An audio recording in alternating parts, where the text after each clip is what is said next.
now. It's the Finding Your Spine podcast with host Chase Spears.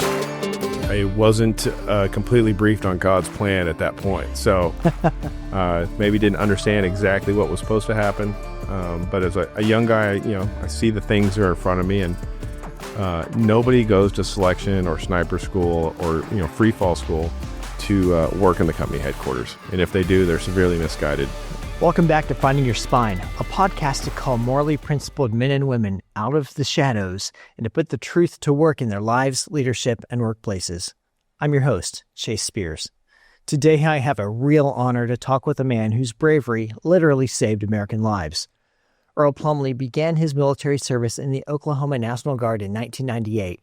He then went on to serve time as a Marine, came back to the Army as a Green Beret, and retired from the military in 2024. Master Sergeant Plumlee served as a Special Forces Operation Team Sergeant and as a sniper. He deployed to Iraq in 2005 and 2008, and also did a deployment to Afghanistan in 2013. But what he's most well known for is his heroism during an enemy attack against his base on August 28, 2013, for which he was awarded the nation's highest military decoration, the Medal of Honor. Guys like me who served in the conventional army have a lot of respect for the men who volunteer to serve in the Special Forces.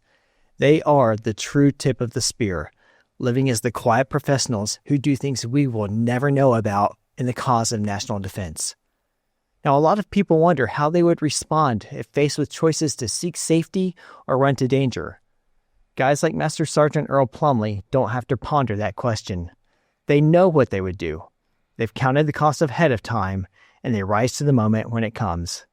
It's a real honor to have a few minutes to spend with a man of such bravery. Master Sergeant Plumlee, welcome to Finding Your Spine. Yeah, thank you. Pleasure to be here. It's, I think I was telling my wife before you walked in, I think this is the second time of my life I've got to sit in a room with a Medal of Honor recipient. And I imagine since you've had that moment in the White House, things have probably been a little bit different for you. Well, it's funny you bring it up. I actually deployed right after my ceremony. So for me, actually being a recipient was kind of paused out by my finishing my military career. So I got the medal and deployed for my what would be my last tour as a operational Green Beret. And so I really kind of grew into being a recipient kind of toward the tail end of my career as I was retiring. But it was definitely a profound difference. And especially as a person that was kind of a gray man that stayed in the back of a room and cracked jokes, to kind of always be thrust into the front was unsettling. I imagine that was a lot to get used to. I know you've heard this thing a million times before, and you probably don't want to hear it again. But for our viewers and listeners, I'd like to actually read your Medal of Honor citation, because it just spells out in great detail just your bravery in that moment, which I want to get into more in our conversation later. So, Staff Sergeant Earl D. Plumlee distinguished himself by acts of gallantry above and beyond the call of duty on August 28, 2013, while serving as a weapons sergeant, Charlie Company, 4th Battalion, 1st Special Forces Group Airborne, in support of enduring freedom. Sergeant Plumlee instantly responded to an enemy attack on Forward Operating Base Ghazni, Ghazni Province, Afghanistan, that began with an explosion that tore a 60-foot breach in the base's perimeter wall. 10 insurgents wearing Afghan National Army uniforms and suicide vests poured through the breach. Sergeant Plumlee and 5 others mounted 2 vehicles and raced toward the explosion. When his vehicle was engaged by enemy fire, Sergeant Plumlee reacted instinctively, using his body to shield the driver prior to exiting the vehicle and engaging an enemy insurgent 15 meters to the vehicle's right with his pistol. Without cover and in complete disregard for his own safety, he advanced on the enemy, engaged multiple insurgents with only his pistol. Upon reaching cover, he killed 2 insurgents, one with a grenade and the other by detonating the insurgent suicide vest using precision sniper fire. Again, disregarding his own safety, Sergeant Plumlee advanced alone against the enemy, engaging several insurgents at close range, including one whose suicide vest exploded a mere 7 meters from his position. Under intense enemy fire, Sergeant Plumlee temporarily withdrew to cover, where he joined up with another soldier and, together, they mounted another counterattack. Under fierce enemy fire, Sergeant Plumlee again moved from cover and attacked the enemy forces, advancing within 7 meters of a previously wounded insurgent who detonated his suicide vest, blowing Sergeant Plumlee back against a nearby wall. Sergeant Plumlee, ignoring his injuries, quickly regained his faculties and re-engaged the enemy forces. Intense enemy fire once again forced the 2 soldiers to temporarily withdraw. Undeterred, Sergeant Plumlee joined a small group of American and Polish soldiers who moved from cover to once again counterattack the infiltrators. As the force advanced, Sergeant Plumlee engaged an insurgent to his front left. He then swung around and engaged another insurgent who charged the group from the rear. The insurgent detonated his suicide vest, mortally wounding a U.S. soldier. Sergeant Plumlee, again with complete disregard for his own safety, ran to the wounded soldier, carried him to safety, and rendered first aid. He then methodically cleared the area, remained in a security posture, and continued to scan for any remaining threats. Staff Sergeant Earl D. Plumlee's extraordinary heroism and devotion to duty are in keeping with the finest traditions of military service and reflect great credit upon himself, the Special Forces Regiment, and the United States Army. That's an extraordinary tale, and I want to ask, what is the story of a young boy growing up in the fields of Oklahoma, probably having no idea what the future holds, building into the man who would do that? I came from a military family, so that there was no doubt that I was going to serve growing up. It changed, as I started off as a kid and matured where and what I thought I was going to do. But I never had any dreams or aspirations outside of military service. I didn't end up being a F-14 pilot, but it's been pretty cool anyway. But my whole plan was always to leave and join the military. It takes a lot to not just join the military. So I'm a conventional guy. And we look at guys like you. I was always jealous. I really wanted to go to free fall school. I was trying to figure out how I was a conventional guy to do it. It never happened. But closest I got was, my snow cone wings, and I was happy to have them. And I do miss that aspect of military life. I don't know how you feel about that, but there was something special about being with paratroopers. Yeah, it's not that it's fun. It's just fun being around people that think that's an okay way to get to work. Yeah. I like that. It's an okay way to get to work. I should have used that. That would have been a good quote in the news. And so it's like I was saying, it takes one thing to join the military. It's a whole nother level of commitment going into the special forces, not just for you, but your family. Like, that's a whole nother graduated level of sacrificial life. What motivated you to go that direction? I always just wanted to, I wanted to control my own destiny, and I wanted to have influence on the battlefield. And the only way to do that, right, is to you can be an officer, right, or if you go into special operations as an operator, you get a lot of say in how your actions are conducted and what you do on the battlefield. And I really liked just the freedom that came with the trust of the command. Like, we're going to put you out in these situations. We're not going to be there with you. You're going to have to figure it out. And I love that part of the job, just being given the problem and then solving it. Yeah, every one of my peers who have got to serve with special forces units, they love it. They do everything they can to stay there, and they tell me it's really hard to come back to the conventional army. It is. It's you take it for granted sometimes, especially when we serve there as long as we do, and you forget how much latitude you have, and the reward. The missions are profoundly important, and there's something to be said for always having something very important to do. And I think that's a thing my wife found value in, is that if I wasn't at home, it was because I was out doing something profoundly important for the nation. She'd rather have me home, but that kind of tempered her consternation of having to do everything by herself all the time. I bet she's happy to have you home a little more often now. Oh, you'd be surprised. I think our marriage was built on me being out of the house over the past 20 years. So she loves having me home, but every now and then she's like, "Do you have a trip coming up, I would sure like to clean the house and have it be clean for more than a day or two. So she'll kick me out every now and then. I get that a little bit. I get that a little bit. We were talking before we started recording about kind of how our paths were in similar places in Afghanistan at a similar time. You were in Ghazni province in 2013.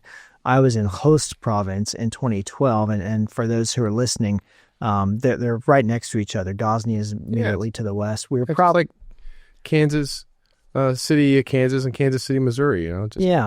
Probably like Kansas City, maybe to Lawrence or something like that. Sure. Not that far apart. And so when I was researching you and reading about the attack, man, I saw such parallel. And you were sharing with me that the insurgents that hit your base had used the same planning cell for the ones that hit our base. And I'll come back to that in a minute. But our base at Operating Base Salerno on June 1st, 2012, faced a very similar attack where insurgents brought a truck bomb. They blew up our southeast wall and then sent about a dozen infantry on foot into the base, and very similar TTP to what was used there in Ghazni. And I remember thinking it was just such a normal day. June 1st, 2012, it was such a normal day. It was a Friday. Friday, we get steak at the dining hall at Salerno. It was a Friday. Good day. Beautiful day. I had lunch. I stopped by the chapel. They were having like a little outdoor bazaar thing. And then I walked about another quarter mile over to where my workplace was. And it was a normal day until it wasn't. And I remember hearing you say something very similar about your day there in Ghazni. I still remember before the attack, we were doing a change of command. And I didn't have a whole lot to participate in it, but I was there. And I just remember looking around that morning, and it was sunny, it was clear, the weather was just right. And it was one of those times I was just looking around and marveling at how pretty Afghanistan actually is, if everybody wasn't trying to kill you all the time. But it was just such a pretty day that in an instant turned into something a little uglier. And so tell us about that instant when you hear the noise and all of a sudden something is off and my day is about to get way worse. Honestly, I thought I got hit with a smaller indirect fire weapon initially, because it never occurred to me that somebody would grab a 4,000 or 5,000 pound bomb and ram our camp wall. So I originally thought my building got hit with a mortar or recoilless rifle, and which it had a profound effect on the building. And I came outside, and as I was looking around, I noticed that clear day was gone. There was a thick pall of tan dust hanging over the entire camp, and I was trying to figure out why the big change. And as I turned around and looked over my shoulder, I could see this huge mushroom cloud boiling up in the air. And then I started hearing the a more solid amount of indirect fire and machine gun fire. And that's when I was really rapidly identifying that it wasn't just a large bomb had detonated, but we were under a fairly significant attack. Yeah, there's nothing like walking out and seeing that mushroom cloud. That was, I remember for us, June 1st, I thought something had hit really, really close to our building. It turns out it was probably about a third of a mile away. Yeah. But when it's a multi-1,000-pound truck bomb, scale, it's all sorts of messed up. Yeah, I think I was 700 or 800 meters from the epicenter of the blast. And it was, I remember being very annoyed afterwards because they broke the door on my can. And so there was dust in my room all over my stuff for weeks until we got that fixed.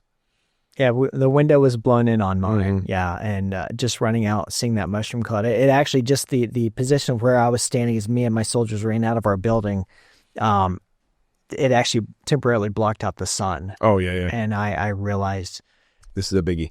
This is not a normal typical day. soldier things. I wasn't excited that I lived through something miraculous. I was upset that my room was dirty. I got back. Somebody's going to have to clean this now. I got back to my room that night and I saw my window blown in. Of course, we didn't have glass windows. We just had where there is a window and there was metal over it, and that was blown in. And I was like, well, they never got around to fixing that one. They just plywooded it over. Yeah, I was worried about the air conditioning, but we didn't have electricity for about a month, so it didn't come up. Oh. I was glad we were able to keep our electricity. So you hear this blast, and you've got you got a split decision to make. Do you hold where you're at? Do you run to the side of the blast? Do you go to where the danger is? What is the best thing for you to do in terms of that security posture? And so, how did you make that call? So my decision-making process was I played no role in the security of the camp or the exterior of the camp. We were a Special Forces unit just there operating in other areas. So I had no responsibility to the camp. And I had a very inspiring leader, Sergeant Major Tony Bell. And I knew the right answer would be I should just post up and guard our camp. I was the weapons sergeant for the company headquarters. That would have been the right answer. But I knew that Tony Bell would not be mad at me for going out there and getting in the fight. In fact, he would want me to. So that's what we did. We loaded up, left our camp, and drove right toward the blast site, and which led us to the insurgents. So I imagine you're talking about Sergeant Major Bell, someone who clearly had influence in your life. And I imagine being in the Special Forces community, that's probably a deeply cultural thing, and being surrounded by men who have tremendous courage. I feel I always feel pity for somebody that never found a great leader to mentor under. Tony Bell was the first sergeant major I worked for, but I later worked for just a profound amount of awesome leaders in the Special Forces community. And I think that's a secondary benefit of being in a cool job. But anytime I talked to a soldier that never really found somebody that inspired them, that, to coin a phrase, that they would follow to hell and back, I always have a lot of empathy for that person, because I'm like, what a sad thing to miss out on an experience like that, to support somebody that has your back, not because they have to, but because they want to, and they want to bear the bad news and give you the bad news and give you the good news type of leader. And I was very fortunate that he was my first exposure to Special Forces. He was the first person I worked for, and showed me what right looked like as far as being a Green Beret.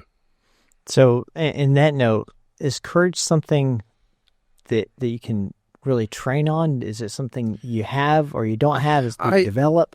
I think, because I always wondered, you watch like Band of Brothers and see those guys, charging through that fire, or jumping into those shell-filled nights. And that wasn't my experience for nearly all of the War on Terror. Usually it was that we had them outgunned, and maybe they would shoot back, but it was a foregone conclusion that we were going to win every battle I'd been in. So I always wondered, I'm brave enough to be here on the battlefield, but do I have what they had, that when it's really, really bad, would I panic and run, or would I stay there? And I thought I knew the answer, but it's not a thing you can answer until you're tested. But I think deep in everyone's heart, you kind of know. I can't see into other people's hearts, but I knew in mine that I wanted to be there, and wanted to support my friends that I served with. So I think deep in the individual's heart, you kind of know what you're going to do. And I was very aware of that tactic. The Salerno attack, we broke it down and looked at it, and tried to figure out how we could posture, expecting not a likely that it would happen, but expecting that could be an attack would be exposed to. And so I just I decided that months before that happened, that if something like that did happen, that's what I was going to do. And I always stayed, even though I was in a administrative capacity, I kept my rifle clean and my kit ready, and when it came time to transition from a clipboard to a rifle, I was ready. On that note, there was something I watched one of your earlier speeches as I was getting ready for this, and you shared that there was a point in time during that deployment where you weren't sure if maybe your talents, or even the talents of your unit, were at the right place at the right time, were being utilized to the best extent possible for prosecuting this war. And you feel like you're not where you're supposed to be, until suddenly it became very apparent, like at that moment in time, you were absolutely where you're supposed to be. Well, I think that's probably, I wasn't completely briefed on God's plan at that point. So maybe didn't understand exactly what was supposed to happen. But as a young guy, I see the things that are in front of me, and nobody goes to selection or sniper school or, free fall school to work in the company headquarters. And if they do, they're severely misguided on what a proper career path looks like. But I came to be at the forefront of the fight. I came to make a difference, and I selfishly needed that affirmation that I was always. So anyway, I grew a lot from that, and became a better man.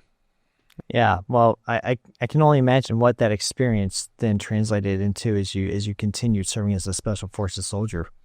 Well, yeah, and I when I went to the company headquarters, there's nothing worse than when you depend on somebody that's mopey because they didn't get the job they wanted, so they make your life miserable because you're reliant on them, and they're just doing the bare minimum or not even the bare minimum. So I even though I didn't want that job, I threw myself into it and did it to the best I could to support my brothers that were out there getting after the fight, which is rewarding. I went to bed every night, but in the mornings I'd be like mopey, like nobody sprung their ankle last night. I don't need a sniper at one of the other teams. But you find I found as a young guy, I always wanted to be the action job. And then as I grew into a leader and realized that there's other jobs that are just as important. And each one has taught me something about being a leader, about how the Army works, and about how to leverage those systems when I do get back to a tactical unit and how to do our job better. Yeah, I think the mark of a true soldier, at least from observation 20 years in, is you want to get out, you want to be doing something. I think those guys, they make the best. You always want to give those unwanted jobs to the guys that definitely don't want it because they'll be more honest about it. But yeah, the best soldier is that one that wants to walk point, is volunteering for the hazardous missions and looking for the arduous path. Those are the best guys. Yeah. So let me go back a little bit. This attack happens in 2013, and for context, some of our civilian listeners may not fully appreciate. You're out there. Your rifle has initially jammed. You've had a major complex weapons malfunction. Yeah. Right. And you're up against. You're pretty well outgunned initially, and you're. Well, we're outnumbered. We weren't outgunned. Okay, outnumbered. Sorry for that, but you're working with a pistol initially. Yeah, I was suboptimal. I was not how I would have chosen to do it. Suboptimal. That's one term. I mean, and there was never any thought about in that moment, like, what am I doing here? It's just no. I remember working through it in a split second. My rifle jammed, and I was in between my friends and the enemy. There was nothing else to do but buy them as much time as I could, so that they could figure out a better plan than mine. Because my plan was only to pull my pistol and advance into the was effectively their position. The best thing I could come up with, and I was like, I'm buying you guys a few seconds, figure out something better. I don't know why. I even got a chance to pull my pistol. We had 4 or 5 guys shooting into that side of the truck, all within 10 to 15 meters. So I don't even know why I got my pistol out, and I certainly don't understand how I was able to advance on them, and not just advance on them, but to have effects with my fire and break up their formation. So I don't know how that worked or why. Clearly did, though. Yeah, clearly did. So it's 2013. This happens. You get out alive, thank God. You come home, deployment's over with. You go on serving for years. And then in 2021, you're awarded the Medal of Honor. So I'm kind of curious, like, at what point did you find out that you were being nominated for this? And so what was that like? So General McConville actually told me in 2013, because I got medevaced, and he sent his staff over to get me, which as an E6, when a bunch of lieutenant colonels and majors come to get you, it's not usually a good thing. But and he was telling me, he's like, I'm going to make sure you get a medal. It's going to be a good one. And I was like, oh, I'm thinking I'm going to get like a Bronze Star. That's a pretty good one. And I got back to my post. I didn't get medevaced out of the country. I was able to return. And my sergeant major, he called me and he's like, hey, I want to talk to you real quick. He's like, I put you in for a Silver Star, but they told me no. And I was like, oh, well, okay. Because, Silver Star is a very significant award. I was like, so I'm getting a Bronze Star. Cool. And he's like, no, they wanted me to put you in for the Medal of Honor, but I don't know how to do that. So we're going to put you in for a Distinguished Service Cross with a recommended upgrade to the Medal of Honor. And from the minute he did that, even through the ultimate downgrade to the Silver Star and then the reinvestigation and upgrade, the conversation was never more than 4 or 5 months old, where somebody would come and talk to me and ask for more information or ask for clarification on that process. So when I finally got my phone call from the president, I was kind of, still kind of inured to, phone calls from the top of the U.S. government, questioning what happened that day. And I was, kind of numb to it. And then President Biden was telling me that if it would be okay if I could come to the White House on a particular date in December. I thought it was a funny way for him to ask. But I remember responding. I was like, sir, I think that all my bosses work for you. So if it's December 14, I'm sure that people will find a way for me to be there. And he thought it was pretty funny as well. Yeah, not like you need to put in leave and get a trip back for the White House. Right. It's pretty funny. They the recommendate or the phone call that tells you have the Medal of Honor coming is considered top secret. And so they told me not to inform anybody in my command, but not to deploy. So they're like, if you need help with that, we can make arrangements and we can cause it to happen. But don't go to JRTC and don't get deployed. And do you need help with that? And I was like, no, I'm a E8. I can, and that's fine. I'll be able to handle that. Hung up on them and instantly deployed. So when was your next phone call then? So my next phone call was a few months later, as they were making arrangements for me to actually go to the White House. Did the president give you a hard time about that? No, I don't think he found out, but people did find out. It ended up being kind of a mini scandal. You're the first person I've actually got to have a conversation with who's been awarded this medal, and I've heard it's harder to wear than it is to earn. I mean, it comes with depends on the recipient, right? But it comes with an immense amount of pressure. I was a great operator. I don't know if I was ever really a great soldier. I didn't really truly respect a lot of the ways and traditions of the Army. I kind of had to become a professional soldier because you got a dirty uniform or didn't shave, and you're walking around in the uniform with the Medal of Honor on. You're kind of besmirching the service, and you're also you're sullying the recipients before you. 70% of recipients receive it posthumously, so that comes with a lot of pressure. Just because there's 70% of the recipients are posthumous. Those families are out there watching you.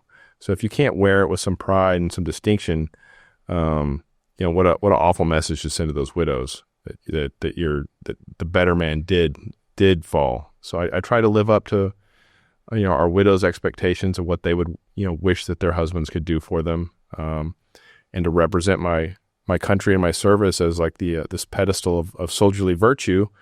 I can't show you that I can still ruck, march, and shoot, but I can polish my boots and not walk on the grass, and it's the best I can do right now. Yeah, well, I appreciate what you do now and what you did then. One veteran to another. It was really neat. Again, finding out that our service actually had some close parallels and overlap there in Afghanistan, and so I love meeting. Ghazni was not a gigantic base, but fairly big, and it was a hub. So many people that I meet had been on Ghazni at least for a few days or weeks. And I was just with Congressman Nels, and he actually was on Ghazni. And when I talk about the gunfight, he's like, I know where all those places are. I ate at that chow hall. I ran around that airfield. So it's kind of fun when I meet other veterans that were actually stationed there, just not on the day of the battle. Oh yeah, well it's great to meet you as well, and to learn about life on the other side of the mountain there. And I just applaud you for your bravery running to the fight.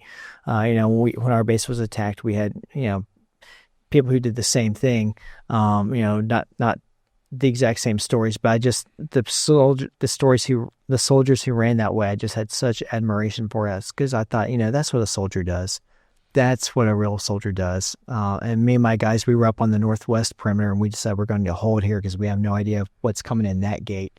So I'm glad you were there at that point in time. I had a really close friend of mine, and he had a tackleberry moment, but his name was Sean Green, and he ran to the gate. Just like I did, he tried to get in the fight, and nothing happened at the front gate, and this huge battle happened off behind him.